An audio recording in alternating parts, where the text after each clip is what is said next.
Uncanny Valley written by Aestics. Sharp 4 mismatched. Open corner bracket Rimuru Tempest. I studied the stunned teenagers before me for a while. They're about the same age as that Hajime dude I left behind in the labyrinth, aren't they? Some of them were on their knees, trying to catch their breath.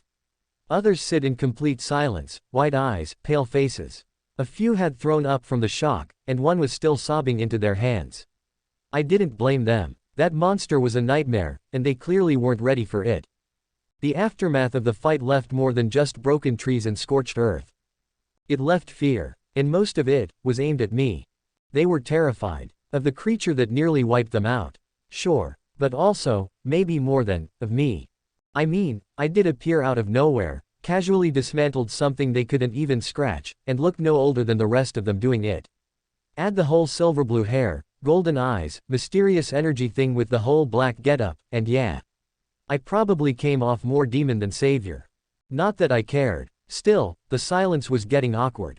I shifted my weight, tapping my sword gently on the ground before dismissing it back into my body in a small bundle of dark light. I could feel their collective tension spike when I moved. Are you all gonna just keep staring like I'm gonna eat you or something? I asked slightly, half-teasing. Several flinched. One girl even whimpered. Yikes. Then, finally, someone stood up. A girl, quiet, composed, with long black hair tied back neatly and a serious gaze that didn't waver. I recognized her to be the one I directly saved earlier. She was trembling just a little, but she didn't let it stop her. She bowed low, hands straight at her sides. Thank you, she said softly, her voice clear despite the strain. You saved all of us. We would have all died if you hadn't stepped in. I tilted my head slightly, studying her. Not a trace of arrogance. Just honest gratitude and the kind of calm you only get when you've stared down death before and learned to respect it. You're welcome, I said, offering a small smile. Glad I got here in time. Her eyes lingered on me for a moment, as if searching for something. Then she gave a small nod. Shizuku Yagashi, she introduced herself. I'm one of the summoned heroes. A swordswoman. Oh, I blinked, that group. That'd make them Hajime's classmates. I hadn't put it together until now, but the pieces made sense. The uniforms. The familiar faces, very reminiscent of Japanese. The oddly formal speech patterns. And this girl, Shizuku, yeah, she felt like someone Hajime would have been friends with, before. But before I could say anything more, I had it under control. The statement rang out awkwardly, arrogantly. A man in sickeningly heavy armor and a misplaced name tag on his chest reading Kuki Amanogawa stepped forward, wiping blood from his mouth and brushing the dirt from his clothes as if none of this had happened. His body was still trembling, though whether from pain or pride, I couldn't say. That monster, it caught me off guard, sure, but I would have dealt with it eventually. Ah, that type. Shizuku turned, eyes narrowing slightly. Kuki, I appreciate the help, he continued, ignoring her, but that thing wasn't invincible. It just needed the right approach, and you were the right approach? I asked, raising an eyebrow. He faltered for just a moment but kept going. Well, not just me. All of us. We're heroes, summoned by God to protect this world from the demon lord and his armies. We've been chosen. It's our duty. I stared. He took a step forward, eyes lighting with some weird, overcooked passion. You seem powerful, more powerful than any of us. You could help us win this war. If you join us, we could finally bring peace to this world. No more needless death. It's the just thing to do. Oh, boy. You saved us, he added, voice gaining momentum like a snowball rolling downhill. That means you care. If you care, then it's your responsibility to do what's right. You don't have to work under me, of course, though I'll take command in battles, but together, we could liberate humanity from the demon threat. It's your moral obligation to help us. I stared at him for a long moment. And then I laughed. Not a chuckle. A real, genuine laugh. It echoed through the destroyed clearing like a breeze breaking the tension, though I could see how it made everyone even more nervous. Shizuku blinked. Sorry, I said between breaths. That was just, wow. That's one of the funniest things I've heard in a while. Kuki bristled. What's so funny? You, I said simply. You and your whole grand speech about justice and responsibility. You really think the world works like that? It does. It doesn't, I said calmly, smile fading a little. And if you really believe the gods of this world summoned you out of kindness or to save anyone, then you're more naive than you look. He stared at me, stunned. Maybe even offended. I didn't elaborate. I didn't need to. Because I'd seen what this world was like under the surface. The manipulations. The divine whims. The way those so-called gods treated mortal lives like pawns on a board, not to be protected but played with. Broken. Abandoned. I left the labyrinth by the time I sensed Hajime and you had already defeated the Hydra, so those two probably already learnt the lesson through the magic circle just as I had. These kids, however, were still clinging to the illusion. Shizuku looked at me again, more carefully this time. You know more than you're letting on, she said softly. I shrugged. Maybe. Kuki scowled. You're mocking us. No, I'm telling the truth, I said, glancing back at the now silent clearing. And trust me, whatever you think your justice is, it's not going to survive long out here. I turned away then. My job here was done. The monster was dead. The kids were alive. And Hajime's classmates. Well, they had a lot more to learn. But a girl's voice stopped me one last time. She stood beside Shizuku, eyes carrying a hint of hope and expectation. Wait. I glanced back. Do you know Hajime? The wind stilled. My golden eyes met hers, and I gave her a small, knowing smile. Yeah, I said. I left him climbing back up from hell. Then, I walked away, intentionally leaving a cliffhanger. But then, the wind had only just begun to settle when I turned to leave, but of course, because the world loves drama, nothing ever ends that cleanly. The sky split open with a crack like thunder. A shriek tore through the clouds. And there it was, the second monster. This one wasn't like the hulking zenithing from earlier. No, this bastard was sleek, built for speed. Aerial raptor type, wings stretched wide like a glider of death, obsidian feathers cutting through the air as it descended in a straight dive. It broke the sound barrier with a boom, its talons gleaming as they angled straight for my back. Behind me, the students screamed. Some scrambled. Others could only watch, frozen. Even Shizuku's hand went to her blade with practiced urgency, though she knew she wouldn't make it in time. And I could only sigh. For Pack's sake, I didn't turn around. I didn't even blink. Instead, I just whispered with my hand outstretched, gluttony. The moment the monster entered my range, space twisted. The air folded inward with a low pulse, whoom, and the raptor vanished. No struggle, no flash, no impact, just gone. 1 second it was there. The next, it had ceased to exist. The clearing was deathly silent once again. I turned my head slightly to glance at the students. That one wasn't worth the calories. No one responded. Mouths hung open, eyes wide. A few were trembling even more than before. I couldn't tell if it was fear or awe anymore. Probably both. What's so scary about me anyways? I'm just a lovable, harmless slime. Shizuku was the first to find her voice again. Wait, she called, stepping toward me. Where are you going now? I paused. Good question, actually. I hadn't planned much beyond. Don't get stranded in the middle of nowhere after falling through a sketchy portal at the bottom of a death labyrinth. I wasn't even sure where I was right now. Back to the capital, she added quickly. That's where we're headed. The royal city of Hyli. It's where the other heroes are, and where the church and the nobles coordinate their defense against the demons. I turned back fully to face her, tilting my head slightly. Mind if I tag along? Her eyes blinked, a bit surprised. We were going to ask you that, she said. I shrugged. Cool. Honestly, it was perfect. I needed information, a crash course on this world's politics, social structure, and geography. And a group of other worlders, especially ones being paraded around like the chosen ones, sounded like the fastest shortcut to get it. But I didn't say all that. I just smiled, keeping things casual.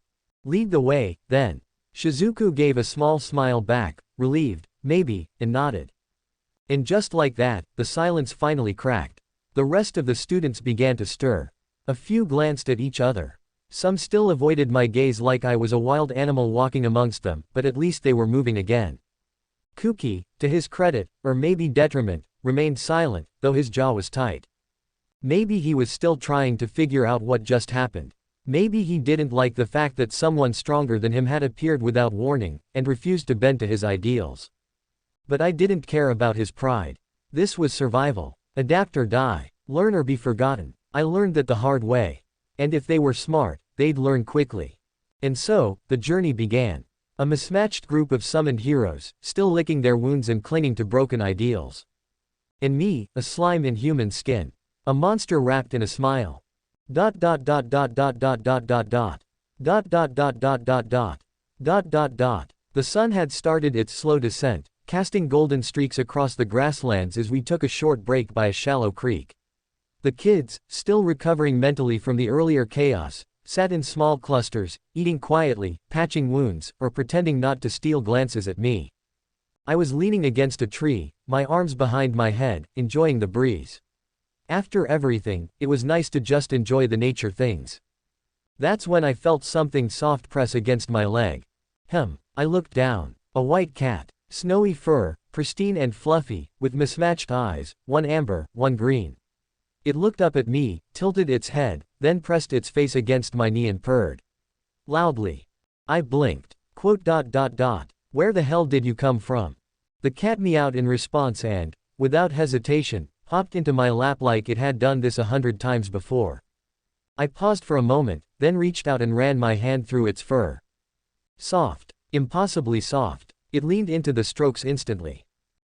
You're kind of adorable. The others watched from a distance, some whispering, others pretending not to be surprised that even animals liked me.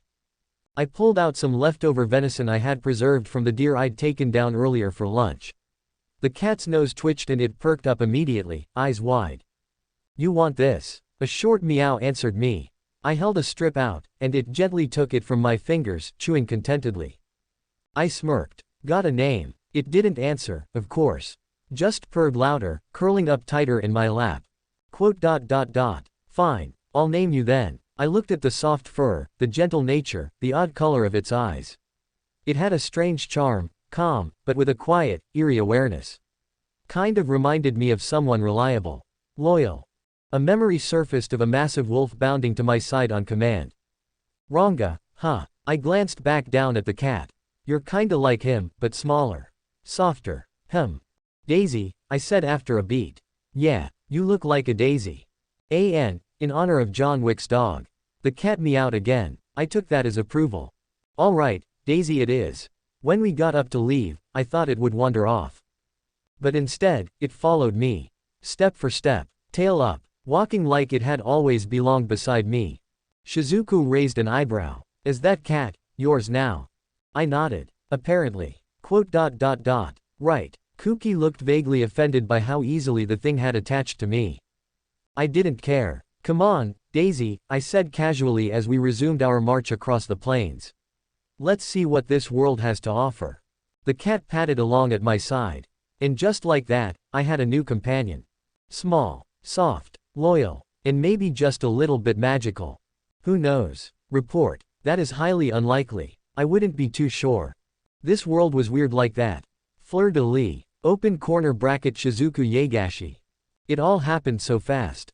1 second I was bracing for death, the kind that doesn't feel distant, or vague, or theoretical, but rather the kind that's right there in front of you. Tangible and real and with cold breath on your face, claws already mid-swing. And the next. Black steel. Not Kuki's sword. Not anything I recognized.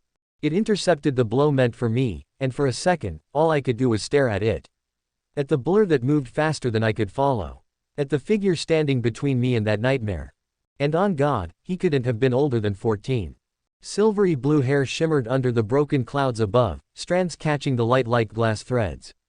He looked beautiful, but not in any soft or gentle way. No, this kind of beauty was alien. Divine, almost. Like someone had shaped him from moonlight and mercury and given him the eyes of a god. Golden and cold and piercing, all of that and more. And when he opened his mouth, all he said was, "You've got to be kidding me." And then he moved. That monster, the thing that had slaughtered our night escort in minutes, the thing Kuki had fought with every last ounce of his strength just to wound, was cut down like it was nothing. Not even a threat. Not even a challenge. Just another obstacle in this stranger's way. I couldn't breathe. My legs felt like they'd forgotten how to stand. This wasn't like when we watched Hajime fight back in the labyrinth. That was raw. Brutal. Like a man clawing his way out of hell with his fingernails. And when the dust settled, and the monster lay in two clean pieces behind him, he turned to us with a bored, almost tired expression. We were too stunned to speak. I'd never felt so small. Dot dot dot dot dot dot dot dot dot. Dot dot dot dot dot dot. Dot dot dot. Later, after the chaos had dulled, I found myself watching him from a distance. He didn't speak unless spoken to. Didn't make any grand proclamations. Didn't ask who we were, or why we were here. He just stood there, watching us with half-expectant eyes as if to check if we were the initiatives. But no, the others kept their distance. Even Kuki. Especially Kuki. Kuki had barely made it through that fight alive. If the stranger hadn't appeared when he did, well, we'd all be dead. Even Kuki knew that. But instead of saying thank you, instead of admitting fault, he'd tried to play it off. It was under control, he'd muttered first. I hadn't even had time to process that before he started rambling, going on about justice and destiny and how we needed people like the stranger in our fight against the demons. How it was his moral obligation to join us, to fight for the human race. The stranger had just laughed. That was the first time he'd shown emotion. Real, genuine amusement. I don't know what Kuki expected, but that wasn't it. I almost felt sorry for him. Almost. That laugh, it wasn't cruel. But it wasn't kind either. It was the kind of laugh you give when someone says something so stupid you can't help yourself. And Kuki knew it. After that, he didn't say much. Neither did the stranger. He just turned and started walking away. And that should have been it. But of course, this world never lets things end quietly. Another monster descended from the sky like a reaper made of wind and steel. I barely had time to register the sound barrier breaking before it was almost on top of him. He didn't move, didn't flinch, just muttered, for Pack's sake. Then came the pressure. That pressure. A presence like a collapsing star, like gravity had suddenly remembered it could crush. His aura burst for a fraction of a second, and then the monster vanished. Gone. No remains. No scorch marks. No impact. Just nothing. He'd devoured it. That's when I realized I'd stopped breathing again. I don't know what possessed me after that, but something inside me refused to let him leave. Maybe it was instinct. Maybe it was gratitude. Maybe it was just that this world made no sense anymore and I needed something, someone, who did. I stepped forward, my voice small but steady. Wait. He turned slightly, one golden eye looking at me over his shoulder. Where are you going now? He looked at me for a long time. Back to the capital, I added. That's where we're headed. The royal city of Hyli. It's where the other heroes are, and where the church and the nobles coordinate their defense against the demons. Then he smiled. Mind if I tag along? I swallowed. We were going to ask you that. A pause. He tilted his head slightly, like he was weighing things. Then nodded. Cool. Just like that. Not because we convinced him. Not because of Kuki's self-righteous speech. Not even because he owed us. Just because he wanted to. He was curious, and I could tell. He didn't know much about this world, about its people, its customs. He probably figured a city was a good place to start. And maybe, deep down, I was glad for that. Dot dot dot dot dot dot dot dot dot. Dot dot dot dot dot dot. Dot dot dot. Later, during our journey, we stopped by a creek again. He sat a little ways from the group, resting under a tree. It was strange how peaceful he looked, considering what we'd seen him do. That's when it happened. A small white cat wandered out of the bushes. It wasn't afraid. It didn't hesitate. It just walked right up to him and curled up at his side. He blinked, then exclaimed and reached out to pet it. The way it leaned into his hand was almost comical.